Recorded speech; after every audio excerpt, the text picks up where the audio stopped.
नमस्कार दोस्तों, आपका हमारी यूट्यूब चैनल धार्मिक कथाएं और कहानियाँ में स्वागत है। आज मैं आपको श्री सत्यनारायण भगवान की व्रत कथा सुनाऊंगी। अगर आपको यह कथा अच्छी लगी तो आप वीडियो को लाइक, सब्सक्राइब और शेयर जरूर कीजिएगा। आइए सुनते हैं सत्यनारायण भगवान की व्रत कथा का प्रथम अध्याय। प्रेम से बोलो सत्यनारायण भगवान की जय। बहुत समय पहले की बात है। सर्वशास्त्र ज्ञाता श्री सूत जी ने हजारों की संख्या में ऋषि मुनिगण मिलने पहुँचे। वहाँ पहुंचकर सभी मुनियों ने सूत जी को नमन किया और पूछा, हे परमपिता, कलयुग के समय में ईश्वर की भक्ति के लिए मनुष्यों को क्या करना होगा? कलयुग में उन्हें मोक्ष की प्राप्ति कैसे होगी? हे प्रभु, कृपया आप मुझे किसी ऐसे तप के बारे में बताइए जिसे करने से मन की मुराद पूरी होने के साथ ही पुण्य की प्राप्ति हो जाए। ऋषियों की बात सुनने के बाद सूत जी बोले, हे मुनिगण, आप सभी ने मनुष्यों के हित के बारे में एक अच्छा सवाल किया है। मैं आप सभी को एक ऐसे व्रत के बारे में बताऊंगा जिसके बारे में खुद लक्ष्मीपति ने नारद मुनि को बताया था। आप सभी इस व्रत को ध्यानपूर्वक सुने। एक बार नारद मुनि दूसरों के हित के अभिलाषा के लिए कई लोकों के भ्रमण पर निकले। इस भ्रमण के दौरान घूमते घूमते एक दिन वह मृत्युलोक यानी धरती पहुँचे, जहाँ नारद मुनि ने देखा कि सभी मनुष्य अपने कर्मों का फल भोग रहे हैं। इसके कारण सभी दुखी से पीड़ित हैं। यह देख उनके मन में एक सवाल आया कि ऐसा कौन सा उपाय निकाला जाए जिसका पालन करने से मनुष्यों के दुखों का अंत किया जा सके। अपने इस सवाल को लेकर नारद मुनि विष्णु लोक पहुँच गए। वहाँ उन्होंने भगवान नारायण की आराधना की। प्रार्थना करते हुए नारद मुनि बोले, हे प्रभु, आप तो सर्वशक्तिशाली हैं, आपका कोई अंत नहीं है। आप सभी भक्तों के कष्ट को दूर करते हैं। आपको मेरा प्रणाम है। नारद मुनि की यह बातें सुनकर भगवान विष्णु प्रकट हुए और कहा, हे नारद मुनि, आपके मन में ऐसा कौन सा सवाल है जिसके लिए आप यहाँ पधारे हैं? परमपिता विष्णु की बात सुनकर नारद मुनि बोले, प्रभु, मृत्युलोक में मनुष्य अपने कर्मों के दुख झेल रहे हैं। भगवान, आप अगर मुझ पर तनिक भी दया करते हैं तो कृपया करके मुझे बताइए कि मानव ऐसा कौन से काम करे जिससे उन्हें इस दुख से मुक्ति मिल सके। विष्णु भगवान ने जवाब में कहा, हे मुनि, मानव जाति की भलाई के लिए आपने एक अच्छा सवाल किया है। मैं आपको वह बात बताऊंगा जिसका पालन करने से मनुष्यों का मोह से नाता छूट सकता है। इतना कहने के बाद भगवान विष्णु ने व्रत के बारे में बताना शुरू किया। उन्होंने कहा, स्वर्ग और मृत्यु दोनों लोकों में एक ऐसा व्रत है जिसके करने से पुण्य की प्राप्ति हो सकती है। उस व्रत का नाम है श्री सत्यनारायण भगवान की पूजा। इस व्रत को पूरी विधि विधान से जो भी करेगा उसे सुख और मोक्ष की प्राप्ति होगी। विष्णु भगवान से इस व्रत के बारे में सुनते ही नारद मुनि ने फिर पूछा, हे ईश्वर, इस व्रत को करने से कौन सा फल मिलेगा और इसे करने की विधि क्या है? इस व्रत को सबसे पहले किसके द्वारा किया गया था और इस व्रत को किस दिन करना शुभ होगा? प्रभु, आप इन सभी सवालों के जवाब दें। नारद के सवालों का जवाब देते हुए भगवान विष्णु कहते हैं, दुखों को दूर करने वाले इस व्रत को करना बहुत आसान है। इसको करने के लिए मनुष्यों को पूरी भक्ति से शाम के समय ब्राह्मणों के साथ श्री सत्यनारायण भगवान की पूजा करनी होगी। इसके लिए सबसे पहले भोग तैयार होगा। भोग के लिए दूध, केला, घी और गेहूं के आटे को 1/4 भाग लेना होगा। गेहूं नहीं है तो उसकी जगह साठी के आटे का प्रयोग किया जा सकता है। फिर शक्कर और गुड़ सहित सभी खाने योग्य पदार्थों को मिलाकर भगवान को भोग लगाना होगा। व्रत रखने वाले को भजन कीर्तन का आयोजन करना होगा। भक्ति में लीन होकर भगवान सत्यनारायण की अर्चना करनी होगी। इसके बाद व्रत रखने वाले को ब्राह्मणों और सभी परिजनों को भोजन कराना चाहिए। इसके बाद व्रत रखने वाला खुद भोजन करेगा। इस तरह पूरी विधि के साथ सत्यनारायण भगवान की पूजा करने से मनुष्यों की हर इच्छा पूरी हो सकती है। साथ ही यह कलयुग में मोक्ष प्राप्त करने का एकमात्र सरल उपाय है। इस तरह श्री सत्यनारायण कथा का पहला अध्याय पूरा होता है। प्रेम से बोलो श्री सत्यनारायण भगवान की जय। श्री सत्यनारायण व्रत कथा का द्वितीय अध्याय। ऋषि मुनियों को नारद और भगवान विष्णु की कहानी सुनने के बाद श्री सूत जी ने कहा, हे मुनिगण, जिस व्यक्ति ने सबसे पहले इस व्रत को किया था, मैं उसके बारे में भी आप लोगों को बताता हूँ। ध्यान से सुने। एक समय की बात है, सुंदर काशीपुरी नामक नगरी में एक बेहद गरीब ब्राह्मण रहता था। भूखे प्यासे वह ब्राह्मण भोजन की इच्छा के लिए धरती पर भ्रमण कर रहा था। यह देख एक दिन सत्यनारायण भगवान खुद बूढ़े ब्राह्मण के रूप में धरती पर आए और उन्होंने उस गरीब ब्राह्मण के पास जाकर पूछा, आप रोजाना इतना उदास मन लेकर इस धरती पर क्यों घूमते रहते हैं? ब्राह्मण ने जवाब में कहा, मैं एक गरीब ब्राह्मण हूँ और भिक्षा की तलाश में धरती पर भ्रमण करने को मजबूर हूँ। अगर आपके पास कोई ऐसा उपाय है जिसका पालन करके मैं अपनी गरीबी दूर कर सकता हूँ तो मुझे बताइए। इस पर बूढ़े ब्राह्मण ने कहा, तुम भगवान सत्यनारायण की आराधना करो। वह सभी के मन की मुराद को पूरी करते हैं। उनकी पूजा करने वाला हर शख्स दुख और कष्ट से दूर हो जाता है। इतना कहकर बूढ़े ब्राह्मण का रूप लिए सत्यनारायण भगवान अदृश्य हो गए। उनकी बातें सुनकर निर्धन ब्राह्मण इस व्रत को करने का उपाय सोचने लगा। रात भर गरीब ब्राह्मण ने इसी के बारे में सोचा और पूरी रात जागने के बाद सत्यनारायण भगवान की पूजा करने के लिए भिक्षा मांगने निकल पड़ा।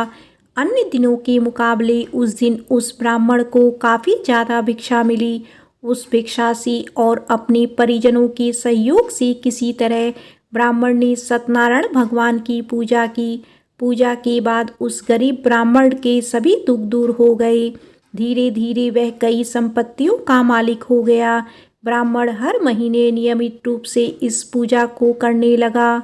सूत जी ने कहा, इस तरह से जो कोई भी सच्ची श्रद्धा के साथ श्री सत्यनारायण भगवान की पूजा करेगा वह सभी प्रकार के दुखों और पापों से मुक्त पा सकेगा। इस पर ऋषिगण बोले, हे सर्वज्ञ ज्ञाता सूत जी, उस ब्राह्मण की बातों को सुनकर और किस किस ने श्री सत्यनारायण भगवान की पूजा की, आप इस बारे में भी हमें बताइए। फिर सूत जी ने आगे कहा, इस व्रत को जिन लोगों ने भी किया मैं उन सभी के बारे में आपको बताता हूँ। ध्यान से सुने। एक बार वह गरीब ब्राह्मण धन और संपत्ति की प्राप्ति के बाद अपने परिजनों के साथ इस व्रत को करने की तैयारी कर रहा था। तभी एक बूढ़ा व्यक्ति लकड़ी बेचते हुए वहाँ आया। उसने लकड़ियों को बाहर रखा और स्वयं ब्राह्मण के घर के अंदर चला गया। प्यास से तड़पता वह लकड़ी बेचने वाला जब घर के अंदर आया तो उसने देखा कि ब्राह्मण पूजा पर बैठा हुआ था। उसने ब्राह्मण को नमस्कार किया और पूछा, हे मुनिवर, आप यह कौन सा तप कर रहे हैं और इसे करने से क्या फल मिलता है? लकड़हारे के सवालों का उत्तर देते हुए ब्राह्मण ने कहा, यह व्रत श्री सत्यनारायण भगवान का है। इसी करने से मन की इच्छा पूरी होती है। इसी व्रत का पालन करके मुझे धन की प्राप्ति हुई है। ब्राह्मण से इस व्रत के बारे में सुनकर लकड़हारा बेहद खुश हुआ। उसने चरणामृत व प्रसाद ग्रहण किया और तुरंत अपने घर चला गया। घर पहुंचकर उसने निश्चय किया कि किसी भी हाल में वह श्री सत्यनारायण भगवान की पूजा करेगा। इसके लिए वह लकड़ी बेचने उस नगर जा पहुंचा जहां अधिक संख्या में अमीर लोग रहते थे।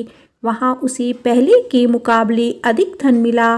इसके बाद उस लकड़हारे के कमाई हुए धन से गेहूं का आटा, केला, घी, शक्कर, दूध सहित सत्यनारायण व्रत में लगने वाली सभी सामग्रियों को खरीदा। फिर उसने अपने परिजनों को भी आमंत्रित किया और पूरी विधि के साथ श्री सत्यनारायण भगवान का व्रत किया। इस व्रत को करने के बाद उस लकड़हारे को भी धन और संपत्ति की प्राप्ति हुई और आखिर में उसे वैकुंठ धाम की प्राप्ति हुई। इस प्रकार सत्यनारायण कथा का दूसरा अध्याय खत्म होता है। प्रेम से बोलो श्री सत्यनारायण भगवान की जय। श्री सत्यनारायण व्रत कथा का तृतीय अध्याय। जी आगे की कहानी सुनाते हुए कहते हैं कि सालों पहले उल्कामुख नामक एक राजा था। वह बुद्धिमान होने के साथ साथ सत्यवादी और शांत स्वभाव का व्यक्ति था। वो रोजाना मंदिरों में जाकर गरीबों को धन दान करके उनके दुखों को दूर करता था। राजा उल्कामुख की पत्नी कमल के फूल के समान थी। उन्हें पवित्र स्त्री माना जाता था। एक बार राजा उल्कामुख और उनकी पत्नी ने भद्रशिला नदी के किनारे श्री सत्यनारायण भगवान की पूजा की। तभी वहां साधु नाम का एक वैश्य पहुंचा। उस वैश्य के पास व्यवसाय करने के लिए काफी धन था।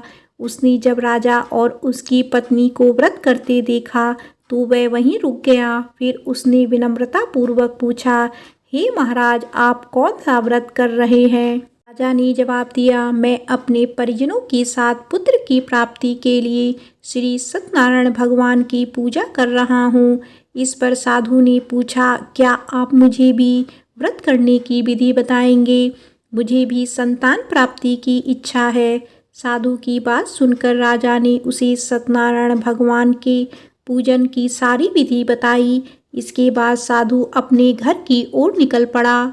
पहुंचकर साधु ने अपनी पत्नी लीलावती को श्री सत्यनारायण व्रत के बारे में बताया और कहा, मुझे जब संतान की प्राप्ति होगी तो मैं इस व्रत को करूंगा। कुछ दिन बाद सत्यनारायण भगवान की कृपा साधु की पत्नी लीलावती पर बरसी और वह गर्भवती हो गई। आगे चलकर उसने एक पुत्री को जन्म दिया। लीलावती की पुत्री कब बड़ी हो गई यह पता ही नहीं चला।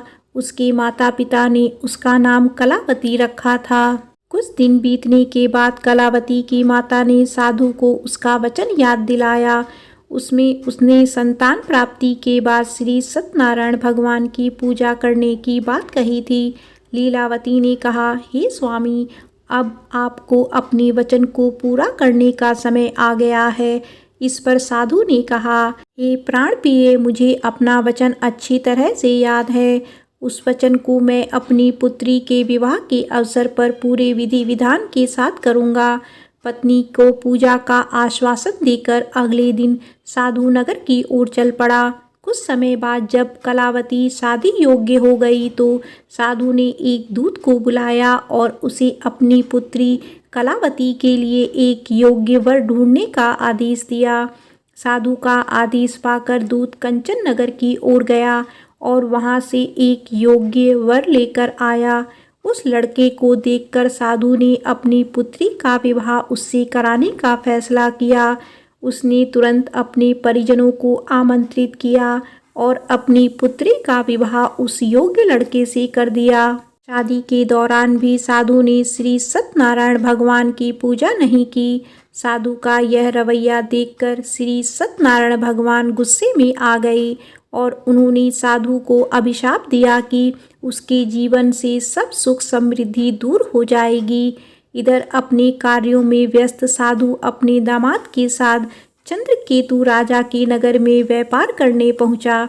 तभी एक दिन अचानक एक चोर चंद्रकेतु राजा का धन चुराकर भागते भागते उसी साधु की दुकान पर जा पहुंचा।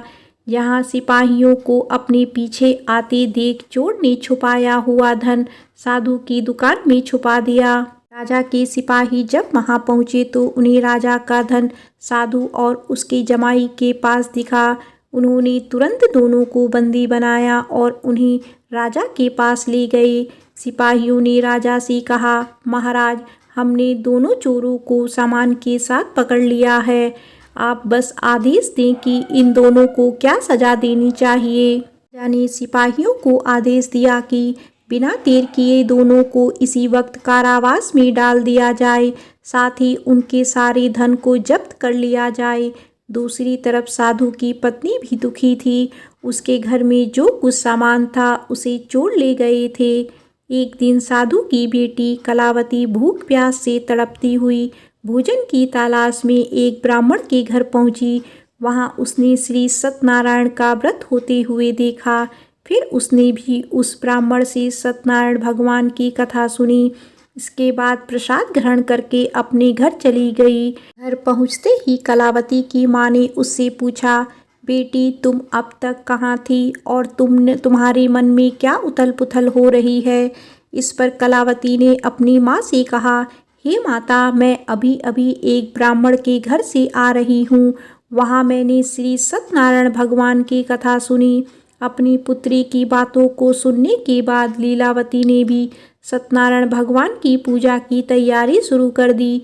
फिर उसने अपने परिजनों को बुलाया और पूरी विधि विधान के साथ सत्यनारायण भगवान की पूजा की। साथ ही लीलावती ने भगवान से अपने पापों के लिए माफ़ी मांगी और अपने पति और जमाई को रिहा करने की प्रार्थना भी की। लीलावती के इस कार्य से श्री सत्यनारायण भगवान प्रसन्न हुए। उन्होंने राजा चंद्रकेतु को सपने में दर्शन दिए और कहा, हे राजन, तुमने जिसे बंदी बनाकर रखा है उसे तुरंत रिहा कर दो और उसकी धन संपत्ति भी लौटा दो। अगर तुमने ऐसा नहीं किया तो तुम्हें भी मैं धन और संतान के सुख से वंचित कर दूंगा। अगली सुबह राजा ने दरबार में अपने सपने के बारे में बताया और सिपाहियों को दोनों कैदियों को सभा में लाने के लिए कहा। इसके बाद सिपाही साधु और उसके जमाई को लेकर दरबार पहुँचे, जहाँ दोनों ने राजा को प्रणाम किया। इसके बाद राजा ने उनसे कहा, हमें गलतफहमी हो गई थी, अब वो दूर हो गई है, इसीलिए हम आप लोगों को पूरे सम्मान और धन दौलत के साथ छोड़ रहे हैं। इतना कहकर सूत जी ने श्री सत्यनारायण कथा का 3रा अध्याय पूरा किया। प्रेम से बोलो श्री सत्यनारायण भगवान की जय। श्री सत्यनारायण व्रत कथा का 4th अध्याय। सर्वशास्त्र ज्ञाता सूत जी ऋषियों और मुनियों को आगे की कहानी सुनाते हुए कहते हैं, राजा की आज्ञा के बाद वो साधु अपने दामाद के साथ घर की तरफ निकल पड़ा। कुछ दूर जाने के बाद रास्ते में उसे एक व्यक्ति मिला जो डंडे के सहारे चल रहा था। वो व्यक्ति असल में खुद सत्यनारायण भगवान जी ही थे। उन्होंने उनसे पूछा, हे साधु, तुम्हारी नौका में क्या है। यह सुनकर वैश्य हंस पड़ा और अभिमान भरे स्वर में उसने कहा, हे सज्जन, आप मुझसे यह प्रश्न क्यों कर रहे हो। कहीं आपको मुझसे धन लेने की इच्छा तो नहीं है। अगर ऐसा है तो मैं बता दूं कि मेरी नाव में तो आपको केवल बेल और पत्ते ही मिलेंगे। वैश्य की इस कठोर बोली को सुनकर भगवान ने कहा, ईश्वर करे तुम्हारी वाणी सच हो जाए। ऐसा कहकर वे कुछ दूर समुद्र किनारे जाकर बैठ गए। अब उस वैश्य साधु ने जब अपनी नाव की ओर देखा तो वह दंग रह गया। उसकी नाव में रखे सारे वस्त्र और आभूषण बेल और पत्तों में बदल गए। यह देख वैश्य बेहोश हो गया। कुछ समय बाद जब उसे होश आया तो वह बहुत दुखी हो गया। तभी वैश्य के दामाद ने कहा, पिताजी, आप चिंतित ना हो, यह सब उसी व्यक्ति के अभिशाप की वजह से हुआ है। हमें बिना देर किए उनके चरणों में गिरकर माफ़ी मांग लेनी चाहिए, तभी जाकर हमारा यह दुख दूर हो सकेगा। अपनी जमाई की बात मानकर वैश्य उस व्यक्ति के पास जा पहुंचा और विनम्र स्वर में बोला, मेरे अपराध के लिए मुझे क्षमा कर दो। इतना कहकर वैश्य जोर जोर से रोने लगा। इस पर सत्यनारायण भगवान ने कहा, हे साधु, तुम्हें जो भी दुख मिले हैं वो सभी मेरी ही आज्ञा से मिले हैं, क्योंकि तुमने अपने वचन के अनुसार एक भी बार मेरी पूजा नहीं की, जिससे मेरा अपमान हुआ है। इस पर वैश्य ने कहा, हे भगवान, आप तो सर्वशक्तिशाली हैं। आपके रूपों को कोई देवता भी नहीं पहचान पाते, तो भला मैं आपको कैसे पहचान पाता। अब मैं समझ गया हूँ और अपनी भूल को सुधारने के लिए मैं आपका व्रत जरूर करूँगा। आप कृपया करके मुझे माफ़ कर दें और मेरा धन मुझे लौटा दें। साधु की बात सुनकर भगवान सत्यनारायण खुश हुए और उसे आशीर्वाद देकर ओझल हो गए। इसके बाद वैश्य अपनी जमाई के साथ नाव की ओर लौटा। वहां पहुंचते ही उसने देखा कि उसकी नाव में पहले की तरह धन भरा हुआ था। इसके बाद उसी जगह पर वैश्य ने दामाद व अन्य साथियों के साथ मिलकर सत्यनारायण भगवान की पूजा की और फिर अपने घर की तरफ चल पड़ा।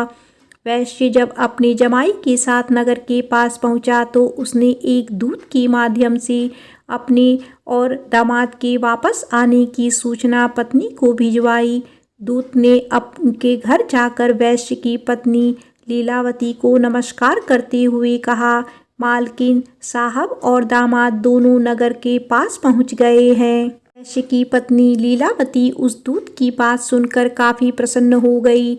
उसने तुरंत सत्यनारायण भगवान का व्रत पूरा कर अपनी पुत्री कलावती से कहा, मैं तुम्हारे पिता के दर्शन के लिए जा रही हूँ। तुम भी अपना काम पूरा कर तुरंत दर्शन के लिए आ जाना। अपनी माता की बातें सुन कलावती भी प्रसन्न हो गई और जल्दबाजी में सत्यनारायण भगवान की कथा का प्रसाद छोड़कर अपने पति और पिता से मिलने चली गई। कलावती द्वारा प्रसाद का अनादर देख भगवान सत्यनारायण एक बार फिर से नाराज हो गए। क्रोध में आकर उन्होंने नाव सहित कलावती के पति को पानी में डुबो दिया। जैसे ही कलावती वहां पहुंची उसने देखा कि उसका पति वहां नहीं है तो वह बेहद दुखी हुई और जोर जोर से रोने लगी। वैश्य अपनी जमाई को डूबता देख एक बार फिर से सत्यनारायण भगवान का स्मरण करने लगा। उसने प्रभु से प्रार्थना की और कहा, हे ईश्वर, कृपा करके मेरी परिवार से हुई भूल को माफ़ कर दें। साधु की प्रार्थना सुनकर सत्यनारायण भगवान ने कहा, हे साधु, तुम्हारी बेटी ने मेरी प्रसाद का अपमान किया है। यही कारण है कि उसका पति यह दंड झेल रहा है। अगर वह वापस घर लौटकर मेरी प्रसाद का सेवन करती है तो उसका पति सकुशल वापस लौट आएगा। इतना सुनते ही कलावती तुरंत घर के अंदर जाती है और प्रसाद का सेवन करती है। प्रसाद खाने के बाद जब कलावती दोबारा अपने घर के बाहर आई, अपने पति को सही सलामत पाया। इसके बाद साधु एक बार फिर से अपने परिजनों के साथ मिलकर पूरे विधि विधान के साथ श्री सत्यनारायण भगवान का व्रत करता है। पूजा के बाद वह सुखी सुखी अपना जीवन व्यतीत करता है और अंत में वह इस लोक का सुख प्राप्त कर स्वर्ग लोक चला जाता है। इस प्रकार श्री सत्यनारायण भगवान की व्रत कथा का चौथा अध्याय समाप्त होता है। प्रेम से बोलो श्री सत्यनारायण भगवान की जय। श्री सत्यनारायण भगवान की व्रत कथा का पंचम अध्याय। सत्यनारायण कथा के पांचवें और अंतिम अध्याय में सर्वज्ञाता सूत जी ऋषि और मुनिगणों को एक और कहानी सुनाते हैं। यह कहानी तुंगध्वज नामक एक राजा की थी जो प्रजा पालन में व्यस्त रहता था। कुछ समय बाद राजा तुंगध्वज अपने नगर के पास के जंगल में शिकार के लिए निकले।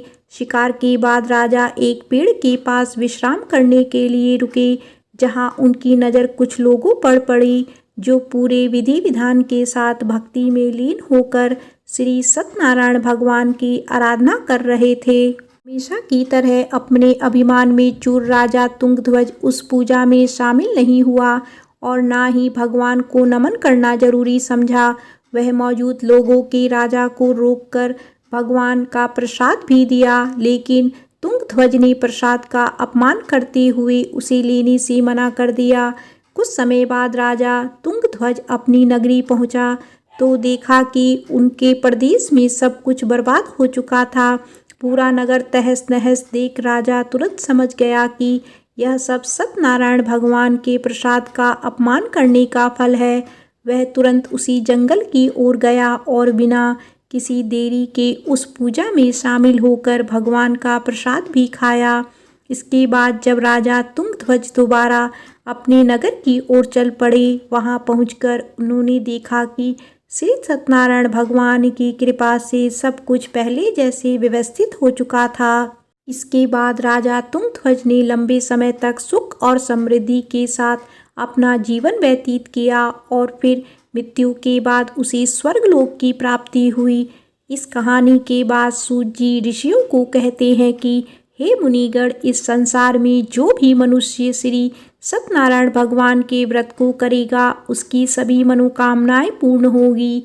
इस पूजा को करने से गरीब को धन की प्राप्ति, निसंतान को संतान का सुख प्राप्त होता है। वहीं मनुष्य अपनी मनोकामना पूरी होने के बाद जीवन के आखिरी वक्त में वैकुंठ धाम को चला जाता है। आगे सूत जी कहते हैं कि मैं अब आप सभी को इस व्रत को करने वाले लोगों के दूसरे जन्म के बारे में भी बताता हूँ। दूसरे अध्याय के वृद्ध ब्राह्मण ने अगले जन्म में सुदामा के रूप में जन्म लिया और मोक्ष की प्राप्ति की। वहीं दूसरे अध्याय के लकड़हारे के निषाद के रूप में जन्म लेकर मोक्ष की प्राप्ति की।